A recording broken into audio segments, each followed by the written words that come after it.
Fil-riflessjoni tagħna llum eżistija xtaqt nirrifletti magħkom dwar titlu partikolari illi ingħata lil Madonna biex ngħidu hekk huwa riċenti fis-sens li l-oriġini tiegħu tmur għas-seklu 18, però l-ispirazzjoni tiegħu tmur ħafna aktar lura għas-seklu 3 qed nirriferi għat-titlu ta' Marija l-Madonna li tħollu idi. Ek din hija devozzjoni ħnitek illi bdiet permezz ta' wieħed artista pittur li fis-seklu 18 kien penġa din il-pittura tant sabiħa fil-Knisja ta' San Pietru f'Perlak f'post ġewwa l-Ġermanja.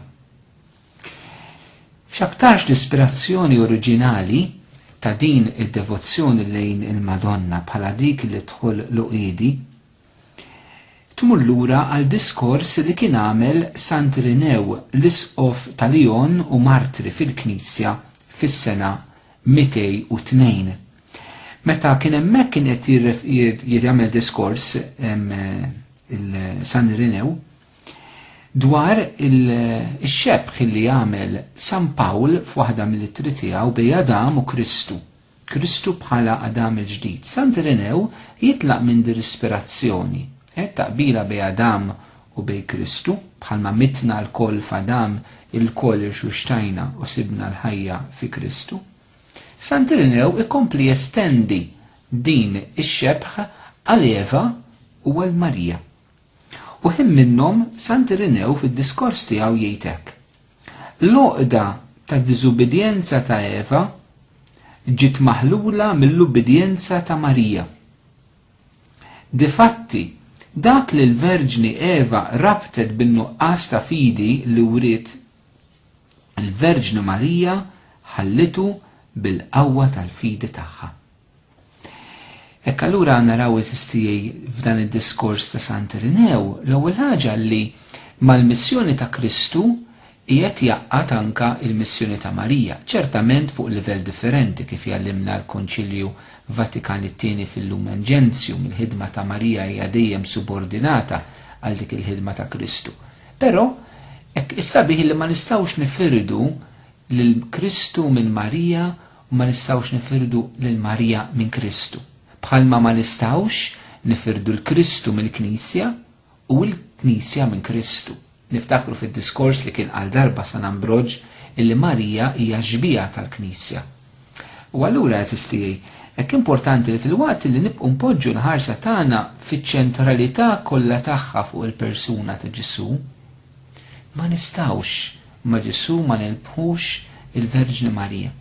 L-istess bħalma meta tiġini f'moħħi il-rajja, il-maġi, marru jqimu lil Ġesu sabuh hemmhekk anke fil-preżenza ta' Marija.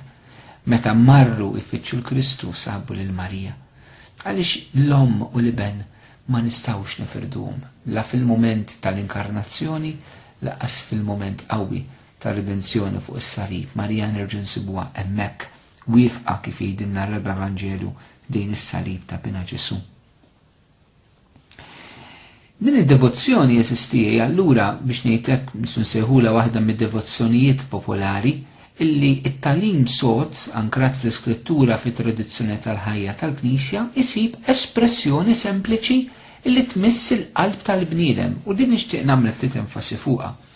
Għaliex xi drabi issib anke fih dan il-Knisja min huwa qaċċajt id-devozzjonijiet popolari li naħseb li huwa żball li min jagħmel hekk.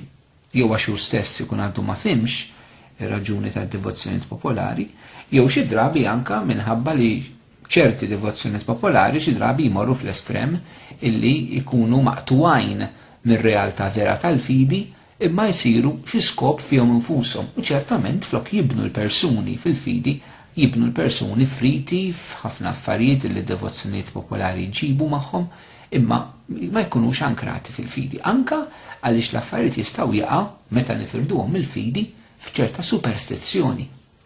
Ma jkunux fidi vera, imma jiena tkun il-poġġi l-fidi tiegħi fejna fjena id-devozzjoni lejn id-disa xhur tal-ewwel ġimgħa tax-xahar, jekk jiena nqerru nitqarben, allura jiena għandi l-garanzija li ħammur il-ġenna skont dak li Ġesu qiegħed il-Santa Marija Margherita Lacoque, Imma mbagħad ma nimpenjax biex ngħix ħajja nisranija. Ċertament il-mulej ma jagħmilx daw it-tip ta' wedit isu biex jagħtina skott fri għall-ġenna.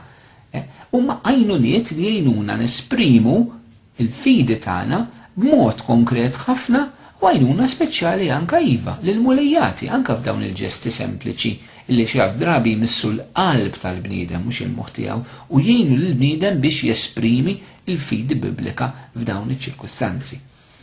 Allura naħseb ħafna importanti li ma nwaqqgħux għaċ-ċajt dawn l-affarijiet, ma mmorrux fl-estrem tagħhom meta naqtgħuhom barra mill-fidi u naraw anka l-għajnuna li jagħtu jekk forsi mhux lil kulħadd, imma għajnuna li jistgħu jkunu anka għal tant persuni, mhux speċjali persuni li forsi mhumiex ta' skola, mhux speċjali persuni li huma sempliċi mhux għandhom xi ħaġa nieqsa ta' imma li l-relazzjoni tagħhom Alla ma tgħaddix minn tant affarijiet li forsi għalihom huma komplikati, imma tgħaddi direttament b'immaġni, b'santa, b'talba, f'novena anke kif sejrin naraw.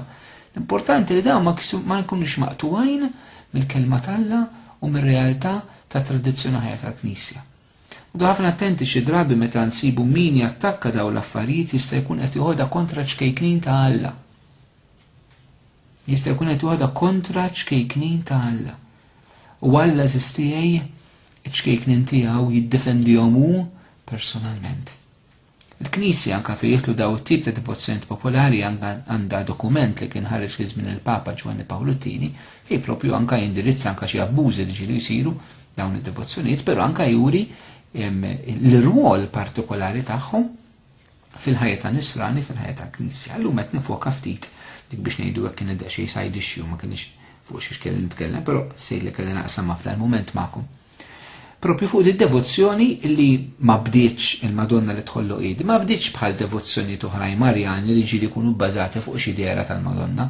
Din bdiet fuq ispirazzjoni li kellu wieħed Ġermaniż li għamel din il-pittura, però tumur lura anke wkoll f'dan id-diskors li kont qed ngħid ta' Sant Irenew meta jqabbel il-Marija ma' Eva. L-oqda ta' diżubbidjenza ta' Eva ġiet maħlula mill-ubbidjenza ta' Marija. X'inhu ma jeżisti dawn l-oqiedi allura meta nirreferu lejn din id-devozzjoni hekk biex mod sempliċi forsi nies identifikaw ruħhom aktar ma' Marija f'dan ir-rowl li hija għandha fil-ħajja tat-Knisja fil-ħajja tan-Nisrani. Hekk l-oqiedi hija mhix ġast problema, ma huwa problemi li int ma tarax soluzzjoni għalihom. Jiġifieri ċerti oqiedi li huma diffiċli ħafna biex tħollhom u ċerti oqiedi li forsi tħollhom malaj, imma jekk l-oqda tagħtik is-sens ta' mhux ostaklu li kien hemm uqbistu, mhux xi ħaġa li warrabta kienet nofsa triq, imma l-oqda ttik sens ta' taħbila sieħa, ttik sens ta' xi ħaġa maquda l-sik sens li ma tistax tippenetrax drabi. Allura qegħdin ngħidu isma' li Marija għandha r-rowl anke fil-ħajja tagħna meta neħtlu f'dawn l-iktar mumenti jibsa u diffiċli fil-ħajja tagħna li donna ma narawx soluzzjoni għalihom f'ħajjitna. X'jistgħu jkunu eżisti dawn l-oqiedi illi Marija tidħol fil-ħajja umana u fil-ħajja spiritwali tagħna. Jistgħu jkunu nuqqas ta' ftehim kbir fil-familji eżisti. Nuqqas ta' ftehim bejn il-ġenituri u bejn l-ulied. Is-sitwazzjonijiet anke ta' divorzji, ta' adulterji, ta' tifrik fil-familja. Id-disrispett enormi li xi drabi nintaqgħu miegħu, il-vjolenza, il-weġat tant profondi fil-ħajja tal-bniedem. Il-weġat li anke l-miżżewġin jikkawżaw lil nfushom jħossuha li ma jistgħux jaħfru lil xulxin fil-ħajja tagħhom. In-nuqqas ta' paċi u n-nuqqas ta' ferħ li xi drabi nsibu fil-familji tagħna. Jista' jkun anke l-oqiedi tal-disperazzjoni li l-bniedem jgħaddi minnu anke wara xi separazzjoni li koppja tgħaddi minnu r-rabja li jkun hemm. Meta l-familja tibda tara tisfaxxa, tista' tkun oqda li titlob lil Marija li tidħol fil-ħajja tiegħek. Xi drabi f'sitwazzjonijiet meta l-ulijiet jinħakmu mid-droga u donhom il-ġenituri ma jarawx triq il-barra, ma jarawx wejgħu tal-uliedhom. Mhux biss id-droga ma jista' jkun l-alkohol, jista' jkun addiction li tmur taqra xorti. Jista' jkun abbuż li jkun qed iseħħ fil-familja li donnu ċirku ma tistax tinqala minnu. Xi ħadd li jilab il-flus u tifaqqar il-familja tiegħu. Il-pornografija li tista' tkun oqda kbira, ssir addict u tkissirlek ir-relazzjonijiet sesswali tiegħek għaliex tiridu tal-bniedem u tkisser is-sbiex tiegħek minħabba fek. L-abort oqda kbira mhux biss għal min jagħmilha, għal min jissuġġeriha, għal min jgħin fiha, imma oqda kbira anke għal pajjiżi sħaħ li legalizzaw id-dnub u l-qtil ta' dawn l-innoċenti ta' dawn it-trabi. Id-depressjoni, n-nuqqas ta' xogħol, il-biża', s-solitudni li tgħix ħajja waħdek, ċewma kollha ċirkli daw li xi drabi donna ma nistgħux noħorġu minnhom fil-ħajja tagħna. Huma kollha dawn l-oqidi li jistgħu jissoffokaw il-ħajja tagħna, però anka id-dnub eżisti jista' jkun oqda kbira fil-ħajja tagħna, dak id-dnub li inti dejjem taqa' fih, dak id-dnub li inti dejjem tirrepeti, dak id-dnub li minkejja li forsi tkun determinat imma tħoss li terġa' taqa' fih, isek marbut dan id-dnub, id-dnub li rabtitna bih Eva, però Marija tħollu bliva tagħha l-Anġlu Gabriel billi taċċetta rida tagħha. Marbut eżistijaj ek ma din id-devozzjoni ta' Marija, hemm ġbija partikolari ta' Marija, minn Mariex ħan nipprova niddiskrivija. Għandek ek il-Marija illi naraw qed terbaħ fuq l-għadu antik tagħna fuq is-serb, illi n-naħa tal-lemin u n-naħa tax-xelluk hemm żewġ anġli. Anġlu minnhom qed jippreżenta lil Marija b'ħabel li fih ħafna oqiedi, uħud żgħar, uħud kbar, uħud maqudin ħafna l-oqda u xi ftit maħlulin. Marija li fl-idej tagħha tħolqi dawn l-oqiedi u mbagħad hemm anġlu ieħor in-naħa l-oħra li qiegħed jilqa' dan il-ħabel minn idejn Marija. Interessanti li l-anġlu illi qiegħed jagħti l-ħabel lil Marija qiegħed iħares lejn il-Madonna, daqs li kieku dan l-anġlu fih tista' tilmaħ l-anġlu kustodju tiegħek li qed jitlob il-Marija u qed jitlobha biex tinterċedi hija għalik, biex titlob hija għalik, qed jippreżentala hu f'ismek dan il-ħabel li ħajtek bl-oqied li hemm fih.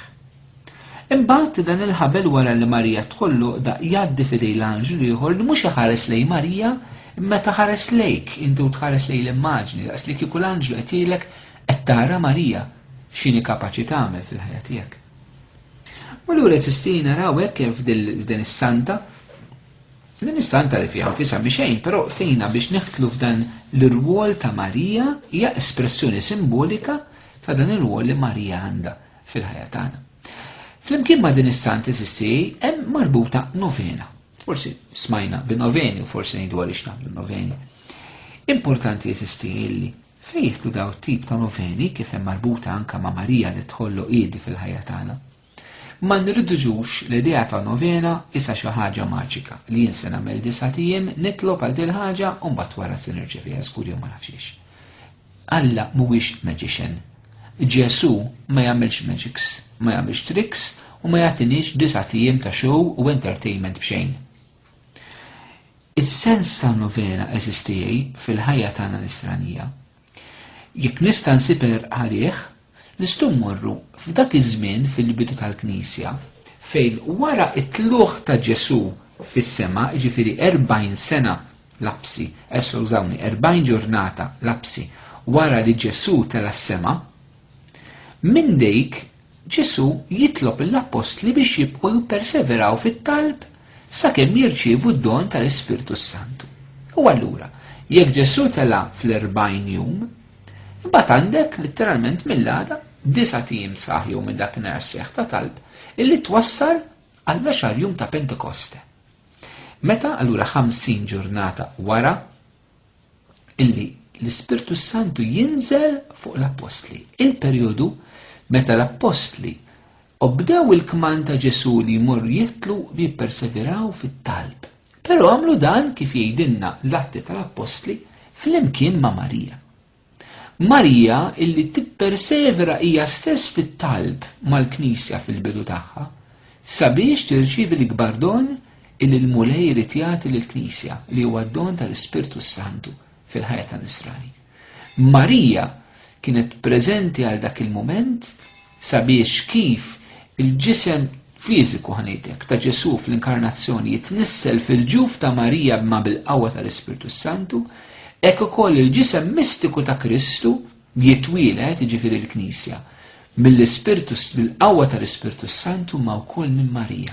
Ġwanni Pawlu Tieni kien jgħid li l-preżenza tal-Madonna fiċ-ċenaklu Mhijiex xi kombinazzjoni, ma Marija kellha rol partikolari fiċ-ċenaklu. Ir-rol ta' bħalma kienet li bentalla ssir ukoll il-Knisja f'dak il-mument. Hija li aċċettat id-dixxiplu maħbub li huwa simbolu tad-dixxiplu ta' Kristu fuq il-Kalvarju, issa dak il-ħin hija tibda tgħix il-missjoni tagħha ta' u tgħixha wkoll dan il-mument li Knisja ħadd titwieled biex ngħidlek jekk fil-Kalvarju Knisja titnisser, hija titwieled toħroġ verament jekk f'dan il-ġuf dakinhar ta' Pentekoste. U allura disa' tim ta' talb lil Marija bħala dik li tħollu qiegħdi tal-ħajja tagħna, irid nieħdu f'dil perseveranza. Irridu nitolbu vera. Irridu nitolbu sabiex il-Mulej anka bil-qawwa tal-Ispirtu tiegħu flimkien ma' Marija jinħallu l-ikbar problemi tagħna. Allura interessanti li quddiem l-ikbar problemi tagħna qegħdin ngħidu rridu nitolbu. Irridu nitolbu. Marija ma tagħmilx maġija, ma tinterġix għalina u aħna ma nagħmlu xejn. Le, ma flimkien magħna u aħna magħha kif kienet mal-Apostli fiċ-ċenaklu. Irridu nitolbu eżistijaj, forsi narawha ħela ta' ħin, forsi ma nemnux, forsi naħsbu ma naħxiex, taħseb li inti trid tagħmilha, jien naħseb dan huwa l-gwaj li għandna fid-dinja u nazzar dan anke fil-Knisja llum. Aħna llum mitlufin f'dak li aħna maħniex kapaċi nagħmlu. Però donna nibżaw jew ma ridux nifatħu għall-grazzja tagħlla u naraw Alla x'kapaċi jagħmel. Jiena nemmen li dak kollu li d-dinja u l-Knisja għaddejja minnu fi żminijietna irridu jwasluna biex aħna nistrieħu bħal tfal żgħar fuq il-qawwa tagħlla. Irridu nkissru s-supervja li hemm fil-bniedem u li hemm xi drabi fil-Knisja wkoll. Irridu nikkonvertu kemm fid-dinja u kemm fil-Knisja. Dinha waħda mill-konverżjonijiet kbar li l-Knisja għandha bżonn fi żminijietna. Il-Knisja li tirrealizza li mhix bil-qawwa tagħna, mhix bl-erf tagħna, mhix sempliċiment bid-deċiżjoni tagħna. L-Knisja mhix istituzzjoni daqs li kieku hija xi fabbrika. jew hija xi fundazzjoni. Il-Knisja hija realtà divina, hemm l-aspett uman imma realtà ta' Alla. Mhix realtà biss soċjoloġika, imma hija realtà ta' Alla. U għax tmiss ma' Alla, il-membri tagħha irridu jkunu nies umli li jitolbu.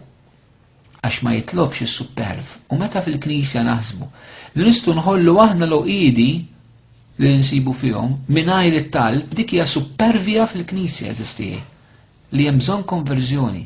Jekk aħna pereżempju fil-Knisja naħsbu li nistgħu nsolvu id-diffikultajiet li għandna kif niċċelebraw il-festi parrokjali sempliċiment b'diskorsi, b'dokumenti u b'azzjonijiet fuq dak il-livell biss, għal dik hija supervja. Hemm bżonn li nitolbu u bis-serjetà mhux it-talb impoġġu bħala ħaġa marġinali, ħaġa fil-ġemp, jiġifieri nagħmlu li għandna nagħmlu u mbagħad nitolbu biex inhom jibierek dak li aħna għandna nagħmlu, dik hija żball, hija ereżija. Hija eretika fil-fatt li nagħmlu hekk. Għax inkunu qegħdin nibbażaw kollox fuq il-qawwa tagħna u l-Alla neqdu bih biex ibierek il-proġetti tagħna. Hija żball enormi. Mhux il-proġett Alla nibdew nagħmlu laqqas fil-Knisja, laqqas fil-parroċċi tagħna, laqqas fil-kunventi tagħna. Imma għandna bżonn verament nibdew minn Alla fit-talb. Fit-talb. L-apostli fit-talb jibdew biex jirċievu Pentekoste. Biex ħanidu hekk jinħallu mill-ewwel oqda kbira li kellhom tal-biża' tad-diżappunt li jimtew bil-kuraġġ. It-talb. It-talb huwa s-soluzzjoni vera.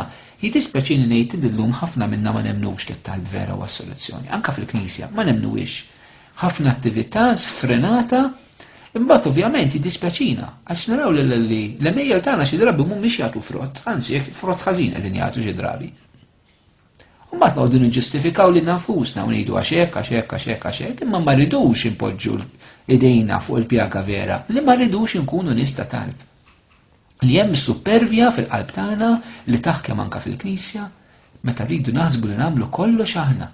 Qisu l-affarijiet huma tagħna, ninsew li jitgħalla, ninsew li aħna għaddejja, ninsew li rridu nagħmlu ċertament responsabiltajiet tagħna għax Alla nerġa' ngħid mhuwiex magician. Alla mhuwiex magician u l-qiegħdi Alla ma jħollhomx magics. Però fil-profond tal-qalb tagħna rid ikun hemm id-dipendenza tagħna minn Alla fit-talb. Li s-supervja ma tħallinix. Jien naħseb għandna bżonn nikxfu s-supervja li hemm fina ħalli nkunu verament nisumli u nibdew nesperjenza iva il-qawwa ta' Alla. Iva. Allura sistiri, naraw li nixbet l-attenzjoni għal dak li jtinna San Ġagbu fl-ittra tiegħu kapitlu 1 minn verus 6 sa 8.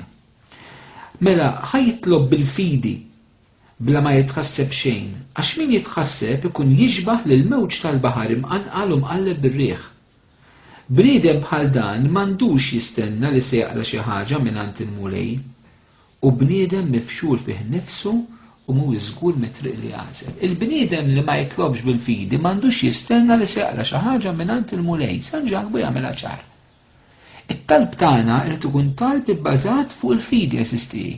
Anke meta nitolbu l-interċessjoni ta' Marija biex tħollu qiegħdi fil-ħajja tagħna, irid ikun talb din novena d-disa' tim ibbażati fil-fidi, mhux li Alla forsi se jagħmel xi ħaġa, ma li l-mulej se jagħmel xi ħaġa. Hija dik il-fidi li aħna għandna bżonn eżisti, il-fidi li ma titħassibx fil-qalb tiegħek li Ġesu jitkellem minnha. Ħafna drabi aħna l-fidi tagħna titħasseb, mhijiex vera fidi. Aħna niċċansjaw ma' Alla mhux nemmnu l-Alla. Aħna l-Alla ntuħ ċans u n-nazzar da ngħid nirriskjaw b'mod kalkolat kif jagħmlu llum fil-management, ma Alla ma timxix dan il-mod, ma Alla ma tistax tirriskja b'mod bil-kalkoli, ma Alla letteralment abbanduna lilek innifsek trid biex tara l-ħidma tiegħu taħdem. Kif għamlet Marija, intelqet kompletament f'idejn Alla permezz tal-Anġlu Gabriel u mbagħad li tisseħħ l-opra tal-Alla ġewwa fiha. Ħafna drabi aħna nibqgħu seqlem u seqlaw anke fil-Knisja, ma rridux nirriskjaw, ma rridux nafdaw l-Alla bl-abbandun totali fih, kam what may. L-abbandun totali, aħna nibqgħu nagħmlu riskju kalkulat ma' Alla. Nikkalkulaw illi jekk din ma tiġrix imbagħad nagħmlu hekk, jekk din hekk imbagħad nagħmlu hekk. Le eżisti, ma nistgħux biex verament irid tkun hemm il-fidi s-sieħa irid ikun hemm mal-fidi abbandun totali f'idejn Alla. Fil-fatti, San Basilju li jibni fuq San Ġakobu li fi kapitlu 4 vers 3 dan l-ittra tiegħu jgħid titolbu ma taqalgħux għax titolbu ħażin. San Basilju jiġifieri titlob ħażin, jagħti 4 raġunijiet. L-ewwel one hija li inti għax titlob mingħajr fidi, titlob mingħajr fidi li semmejna. It-tieni ħaġa s'ista inti titlob mod superfiċjali, tanto biex tkun għamilt talba kważi kważi biex anke tisfida l-Alla fil-ħajja tiegħek. Jew għax tlab taffariet li int fil-verità m'għandekx bżonnhom, ftakru ġi jgħidilna li dak li aħna nitolbu fismu, jiġifieri qegħdin infittxu rida tal-Missier, mhux qed nitlob xi ħaġa l-kapriċċ tiegħi. Dak li qed nitlob għax qed naraf li hu rida tal-għalija. U r-raba ħaġa għaliex San Basilju jgħidilna ma naqilgħux għaliex inti tkun abbandunajt it-talb. Inti tkun tlaqt it-talb. Għaliex il-mulej jrid il-perseveranza minna għalhekk disa' tiem mhix xi ħaġa li waqgħu ċajdin imma hija l-perseveranza tal-ispirtu, il-perseveranza li inti trid tagħmel, trid tkun perseveranti. Għaliex meta inti tippersevera, inti tibqa' tkabbar il-fidi tiegħek. Illi mhux mir-riżultati li inti tara ma mill-abbandun tiegħek falla li inti qed tiddependi. Il-loġika hija bil-maqlub, il-loġika tal-Alla taħdem bil-maqlub tal-bniedem. Ma tiddependix mir-riżultati biex tikkwesta xi ħaġa, imma kemm qed tintelaq kompletament falla. U din hija l-aħħar raġuni, minn nsemmihom 4 raġunijiet li San Basilju jgħidilna snapplikawhom anke meta qed nagħmlu novena, il-Verġni Marija dik li tħollu qiegħdi, hija li inti ma titlaqlax għax titlob ħażin, għax titlob mingħajr fidi, titlob mod superfiċjali, titlob dak li m'għandekx bżonn u għaliex tabbanduna t-talb. U kemm ħatibqa' perseveranti kemm hemm bżonn quddiem Alla. U fejn tidħol id-devozzjoni Marija tħollu qiegħdi niftakru daqsxejn xejdilna San Alfons Maria de Liguori, grazzi kollha li aħna nixtiequ għandna nitolbuhom permezz ta' Marija għaliex hi tipprovdi l-ħtiġijiet kollha tagħna. U San Bernardin minn Siena jgħid ir-rigali, il-virtujiet u l-grazzi Alla l-imbierek jagħtihomna kollha permezz ta' idea. Għalhekk ġieli naraw il-Madonna Braġġi ħerġin minn idea f'xi santi, hija dan is-simbolu. U hija tagħtihom il-min trid, meta trid u kif trid. Hekk ir-rwol tal-Marija kif insibu anke fit-telin tal-Knisja bħala il-medjatriċi tal-grazzja kbira li huwa Alla, imma anke hija l-medjatriċi tal-grazzi kollha lil mulej il-Missier jagħtina permezz ta' Ibnu Ġesu fil-qawwa tal-Ispirtu Santu. Jalla eżisti impoġġu l-qiegħdi kollha tal-ħajja tagħna fir-riġlejn Marija, fil-parroċċi tagħna, fil-familji, fil-kunventi, fil-ħajja saċerdotali, l-iktar fanka fil-pajjiż fis-soċjetà. Impoġġu l-iktar momenti qiebsa dawk is-sitwazzjonijiet li naraw ma nistgħux noħorġu minnhom f'idejn Marija ħadd tkun hi illi permezz ukoll tat-talb, tas-sawm, tas-sagrifiċċju u l-penitenzji tagħna tkun hi illi tħoll dawn l-qiegħdi fil-ħajja tagħna. U jekk nagħmlu dan, il-muljatina slima.